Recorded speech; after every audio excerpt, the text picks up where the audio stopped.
Hi అండి, welcome to Arshi's cooking and blogs. బెండకాయ fry జిగురు లేకుండా ఇలా పొడి పొడిగా రావాలంటే ఇలా ట్రై చేయండి. టేస్ట్ మాత్రం సూపర్గా ఉంటుంది. ముందుగా బెండకాయల్ని వండుకునే ఒక అరగంట ముందు బాగా వాష్ చేసి ఇలా ముక్కలుగా కట్ చేసుకున్న తర్వాత ఫ్యాన్ కింద ఒక అరగంట సేపు ఆరిపెట్టుకుంటే ఇలా పొడి పొడిగా ఉంటుంది.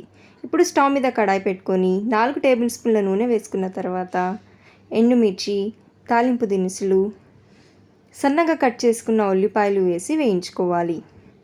ఉల్లిపాయలు కాస్త మగ్గిన తర్వాత సన్నగా తరిగిన పచ్చిమిర్చి, కరివేపాకు వేసి ఉల్లిపాయలు బాగా మగ్గిన తర్వాత దీనిలో తగినంత ఉప్పు, చిటికెడు పసుపు వేసి బాగా మిక్స్ చేసుకోవాలి.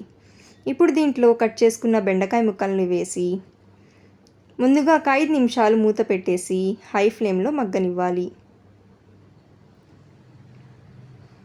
ఒక 5 నిమిషాల తర్వాత మీడియం ఫ్లేమ్లో పెట్టుకొని మధ్య మధ్యలో కలుపుతూ బెండకాయల్ని ఫ్రై చేసుకోవాలి.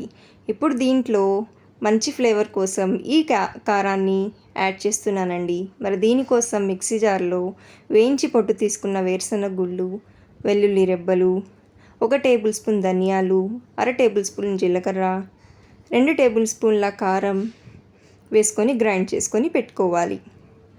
ఇప్పుడు బెండకాయలు బాగా ఫ్రై అయిన తర్వాత మనం గ్రైండ్ చేసుకున్న ఈ కారాన్ని దీంట్లో వేసి మొత్తం కలుపుకొని మరో 5 నిమిషాలు లో ఫ్లేమ్లో ఫ్రై చేసుకుంటే బెండకాయ ఫ్రై అయితే రెడీ అండి.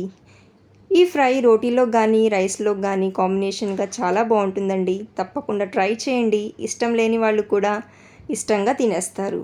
మరి ఈ రెసిపీ మీకు నచ్చితే లైక్ చేయండి. అలానే మా ఛానల్ని సబ్స్క్రైబ్ చేసుకోండి. Thank you.